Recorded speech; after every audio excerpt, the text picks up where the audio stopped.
हमारे वेद आचरण, वेद धर्म के आधार से वेद ने जो समझाया है ये बातें कैसी कैसी आचरण किया जाता है। अभी क्या हो गया, जब भी विश्व अपना शुक्राचार्य तो ये संजीवनी विद्या जानते थे और देवासुर संग्राम तो हमेशा चलता था।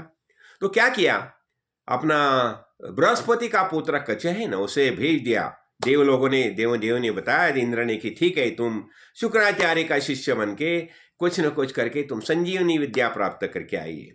और ठीक है, कच आया है और शुक्राचार्य का वो शिष्यत्व प्राप्त किया। उसने बहुत बहुत कठिनाई थी तो भी प्राप्त किया है। तो भी क्या करते थे, देखो हमेशा ये राक्षस थे ना, वो उसी समय वृषपर्वा राजा था, उसकी शर्मिष्ठा नाम की बेटी भी थी।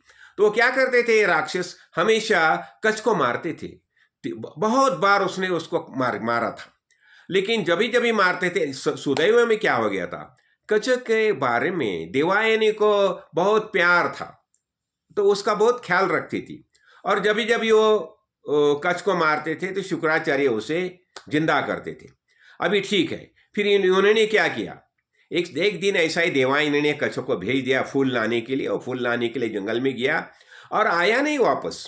अब वापस नहीं आया करके उसने पिताश्री को बता दिया, पिताश्री ये हमेशा हर दिन की तरह हमेशा जैसा होता था, ये असुर ने ये कच को मार डाला ऐसा मुझे लगता है। और फिर अभी ये ऐसी सिचुएशन में क्या करेंगे। शुक्राचार्य को लगा ठीक है, अभी जो हो गया से हो गया, तुम कुछ क्यों चिंता कर रही हो, तुम्हें तो सब पूरे सब देवलोग और सब तो तुम्हें मान देते हैं ना। लेकिन उसके दिल में क्या, उसके बारे में प्यार निर्माण हो गया था। वो बोले नहीं पिताजी, उसके बिना मैं नहीं जी सकती। और फिर ठीक है, शुक्राचार्य ने उसे आवाज दे दिया, अरे तुम कहाँ हो। और फिर क्या हो गया, देखो क्या हो गया, अभी जब भी उसे आ जाए, अब अभी देखो ये शुक्राचार्य ने जब बताया ना, विप्र कि तुम कहाँ हो तुम, तो देखो क्या हो गया, जब गुरु ने उसको ये किया ना, गुरु ने विद्या का प्रयोग करके कच को बुलाया, तब उनके पेट में से आवाज आ गया। देखो पेट में से आवाज आ गया तो वो डर गया था। तो बोला अरे फिर शुक्राचार्य पूछते हैं, अरे विप्र किस मार्ग से जाकर तुम मेरे पेट उदर में स्थित हो गए हो, कैसे तुम मेरे उदर में हो गए, मुझे सब ठीक ठीक बता दो। फिर वह कच ने बता दिया।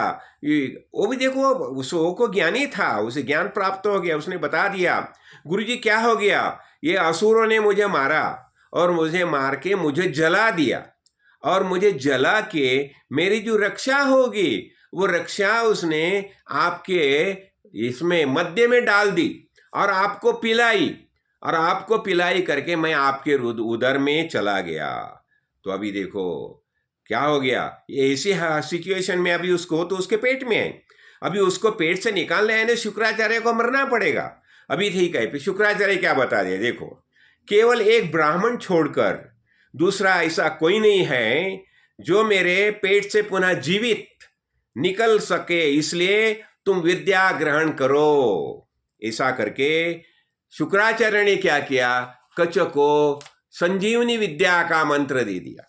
अभी देखो संजीवनी विद्या का मंत्र दे दिया, और फिर संजीवनी विद्या उसका मंत्र का जप करते ही क्या हो गया, ये कच है ना, वो शुक्राचार्य का उदर फाड़ के बाहर निकल आया।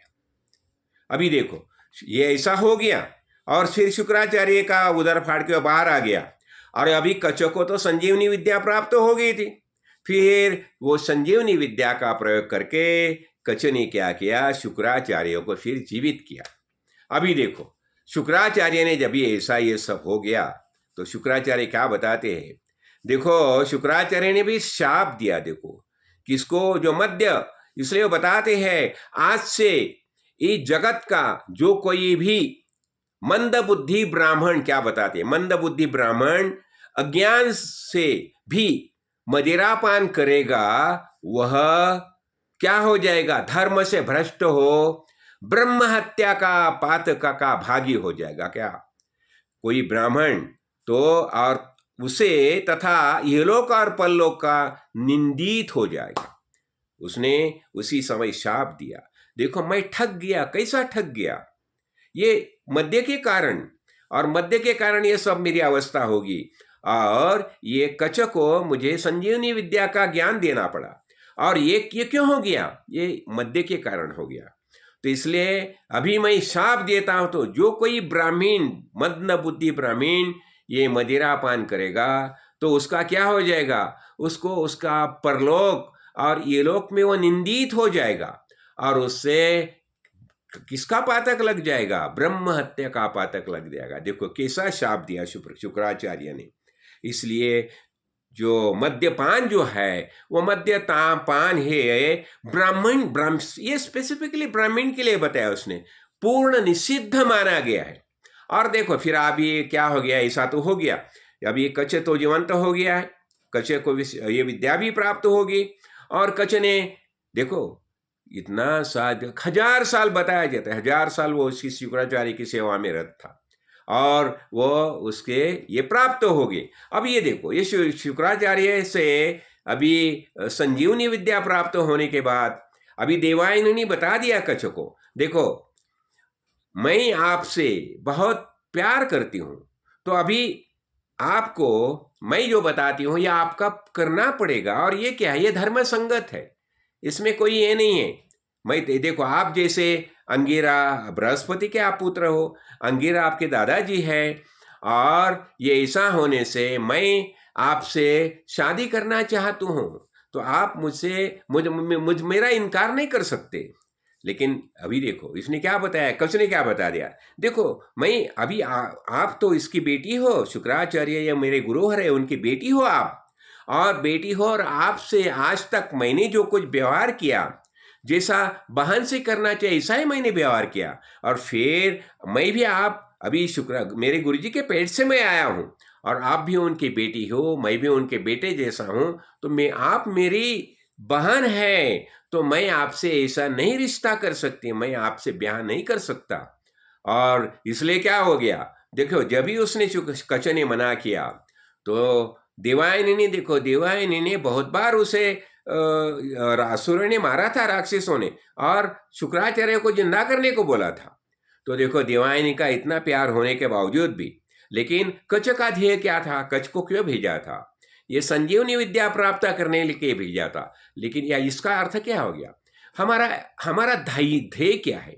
हमें क्या प्राप्त करना चाहिए? तो उसने वो प्यार वीर्य सब बातें वो भूल गया, और उसने बस मेरा ध्येय क्या है? संजीवनी विद्या प्राप्त करना, यही मेरा ध्येय है, और वही उसने प्राप्त किया। उसी समय वो किसी देवायनी के प्यार के बारे में बिल्कुल उसने सोचा नहीं। उसे उसने बहन बहन जैसा ही, जैसे गुरु की बेटियां ने मेरे गुरु की बेटियां ने मेरे लिए बहन जैसी है, ऐसा ही उसने उसके साथ व्यवहार रखा। और लेकिन इसका परिणाम क्या हो गया? फिर देवायनी तो गुस्सा होगी, वह बोला देखो आप मुझसे नफरत करते हो, मुझे ना बताते हो, मेरा इनकार कही हो, तो मैं आपको शाप देती हूँ कि आपने ये संजीवनी विद्या प्राप्त की है, उसका आपको इस्तेमाल करने के लिए आप उसका प्रयोग नहीं कर सकते। देखो ये शाप किसने दिया? देवायनी ने। ठीक है, लेकिन फिर क्या हो गया? कच्छ भी थोड़ा सा गुस्सा हो गया। ठीक है, बोला आपने बिना वजह मुझे शाप दिया है ना, मैं भी आपको शाप देता हूं। देखिए कोई भी ब्राह्मण आपसे ब्याह नहीं करेगा। और इससे क्या हो गया? इसका कारण क्या हो गया? उसकी शादी किसके साथ होगी? ययाति के साथ होगी। वो भी अलग कथा है, लेकिन समय के अभाव से हम नहीं देख सकते। तो मैं क्या बताना चाहता हूं, हमारा ध्येय क्या है?